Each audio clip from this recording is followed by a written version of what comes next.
Hello and welcome to The Healing Way. My name is Richard Clark, and on this video I'll be carrying on my study of the Higgs field and how it relates to illness.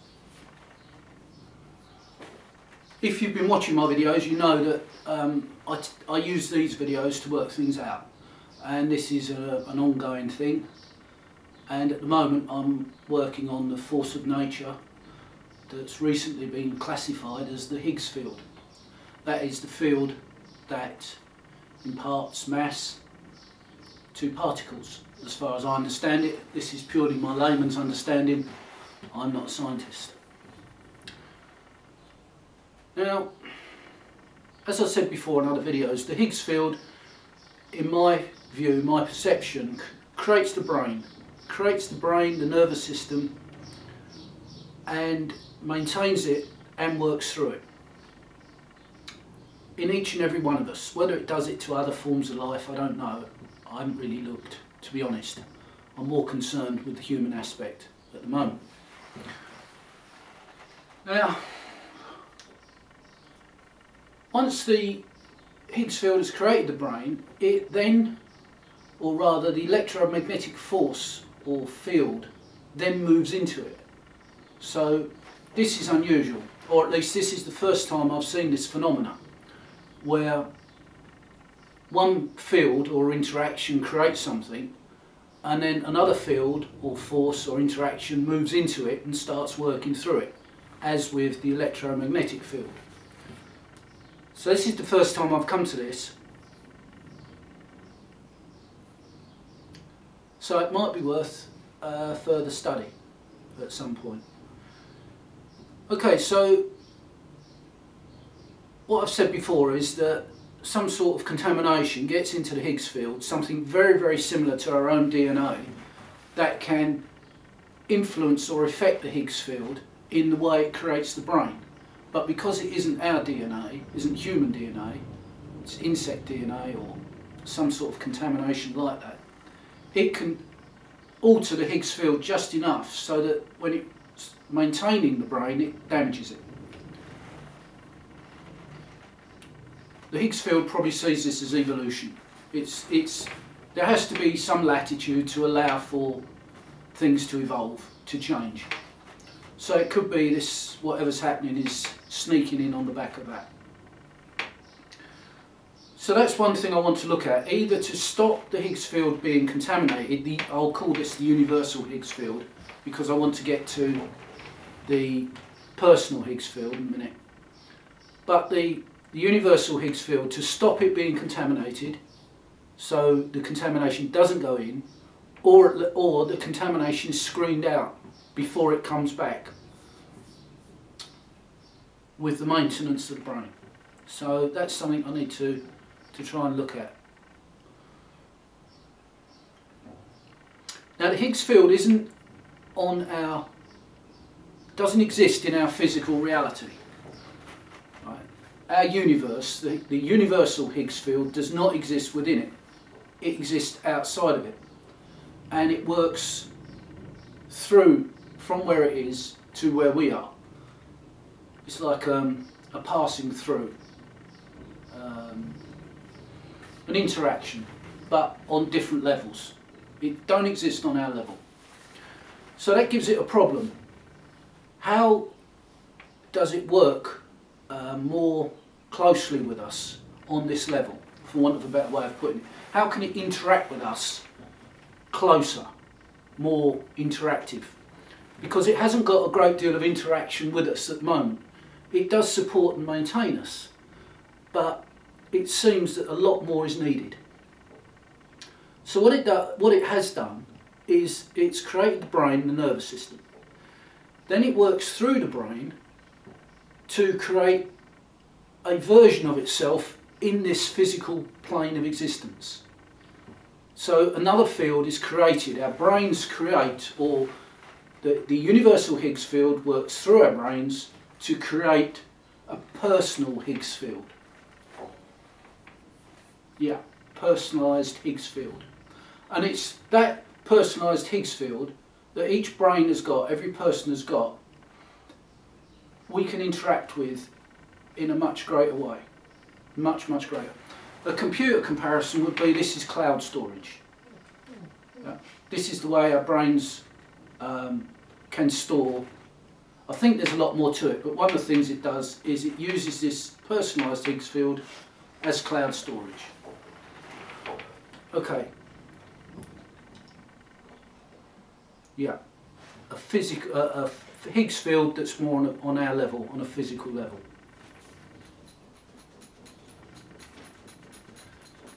Now, why does it need this? Well, one of the things that happen is that the brain stores experiences. All our experiences, everything that we experience in life, is stored into that personal Higgs field.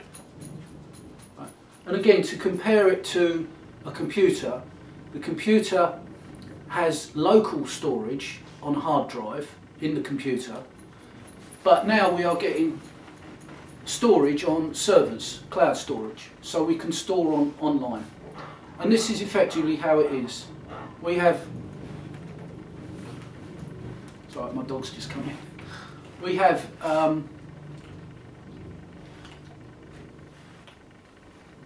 the ability to store memory in our own brains, and we also store experiences in the personalised Higgs field. Okay, so what's the difference between memory, which we store in our brains, and experience or experiences? And I'm talking about everything. Everything we know, we're aware of, or we don't know, but we've received.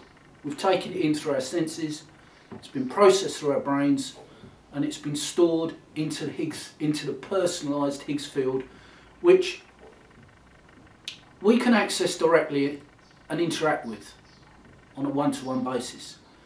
Outsiders can perceive things within the field. I can see things in people, in the field that people have. This has puzzled me for many years, and it answers a lot of questions, but I'll come back to that. So all our experiences are stored in the personalised Higgs field. Now, what's the difference between memory and experiences? Experiences are real, totally real. This is life's experiences. The sounds, the smells, the movement of the air, the temperature, feeling of temperature, the seeing, the tasting, the touching, everything, the talking. This is real life experiences, and it's meaningful. It has content. And that meaningful content of experience, or at least the meaningful content, gives memory experience. I think it all starts off as experience. Meaningful experience. Everything that comes into us is full, meaningful, rich. And then it passes into the Higgs field, where it's saved, it's stored. Memory is an image of that, flat, lifeless, without any real content. You don't think of, you remember something a year ago, you don't hear the sounds or smell it. It's not a real thing. It's just an image. It's like looking at a photograph. You might put some content into it. It might be, you might make it more lifelike, but it's still an image. It's still stored in memory. And it's just occurred to me that dreams are the leaking out of the Higgs field when we're asleep. That's why we experience things very powerfully, more than just memory. Right, okay, now everything is stored now.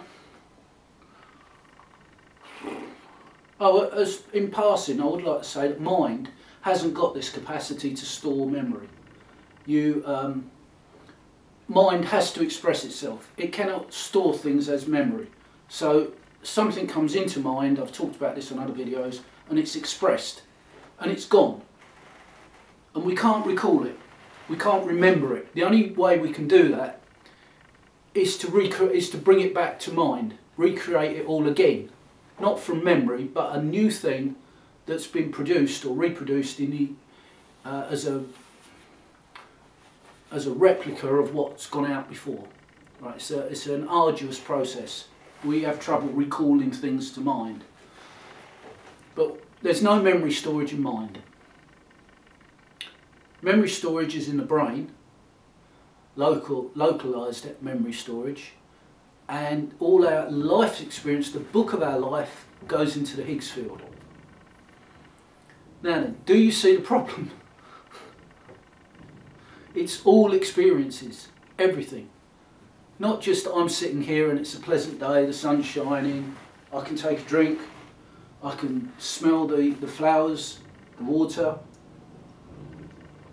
very refreshing. It's not just that, it's everything, the pain, the fear, the anger, the despair, and if you've got serious illnesses, the serious illnesses go into the Higgs field. It's a storage for our lives, our existence. So everything goes into the Higgs field, and it seems to me the storage of illness, the experience of illness, feeds back and strengthens the illness. Yeah, if you've got an illness, it's drawing. I've often wondered why these illnesses, they seem to draw strength from somewhere. Yeah, they do. They recover strength from what's gone into the personalised Higgs field, not universal, but personalised Higgs field. They draw back, take strength from it.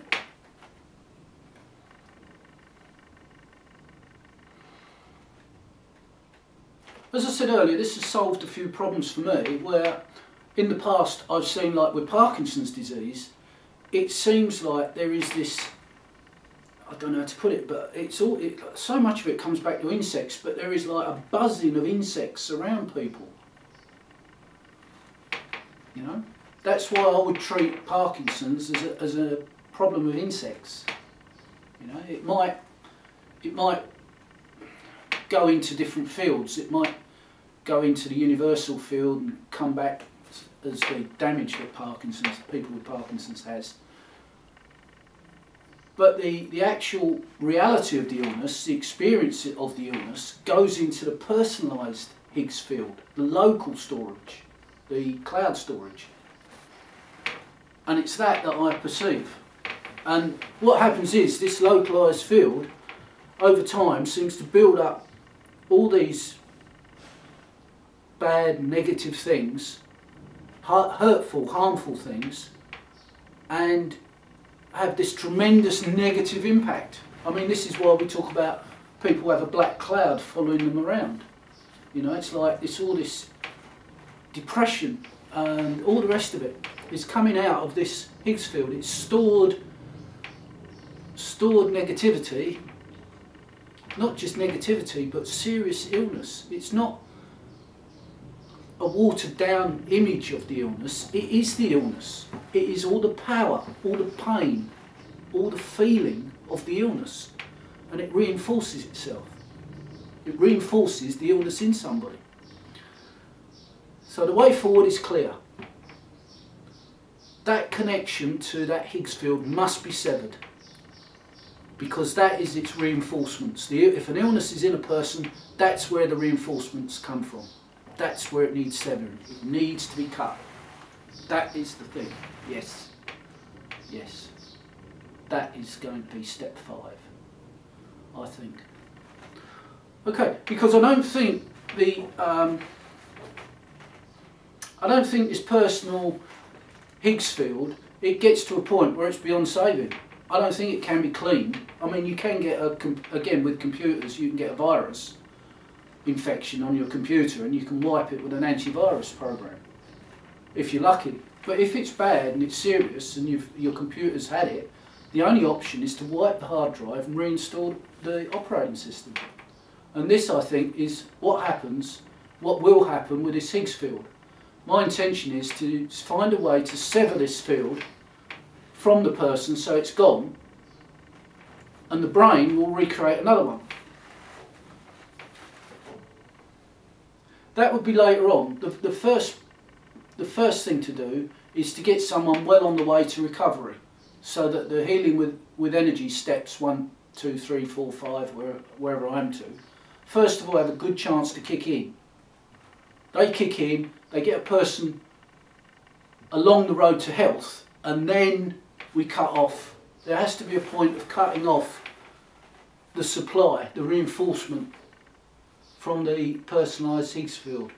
It's tricky because all the time it's there, it's helping the illness to maintain itself.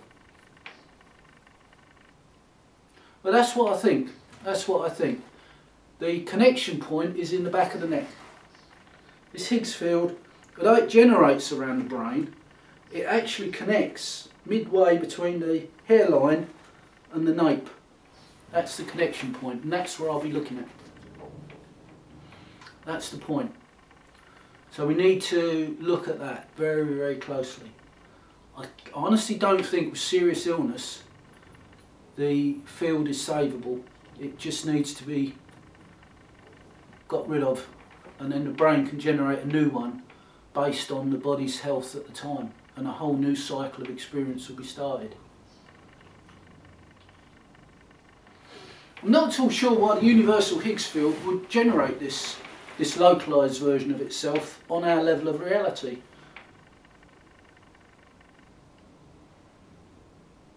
I get the feeling there's a bigger reason than the need for our brains to interact, to store experiences. It's as if our lives are being, a snapshot of our lives are being saved.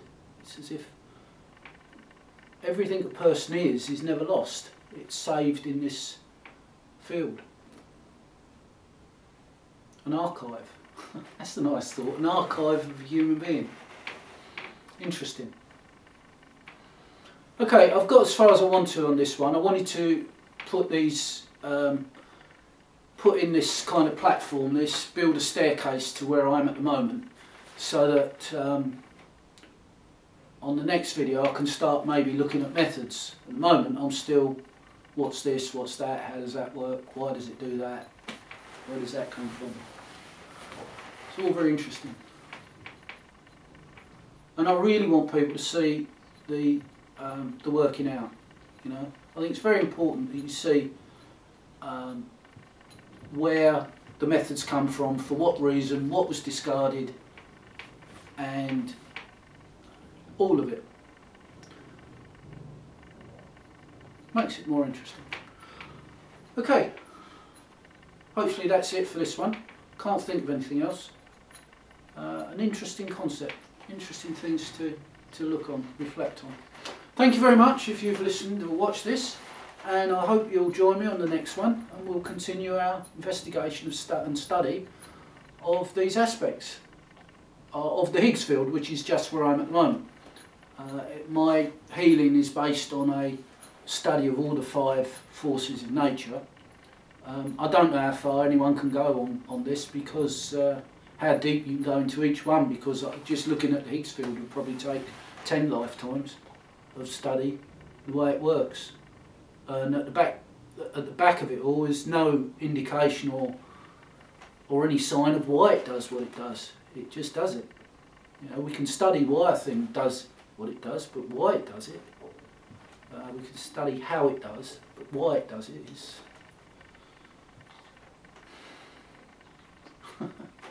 Okay, thanks again. See you on the next one.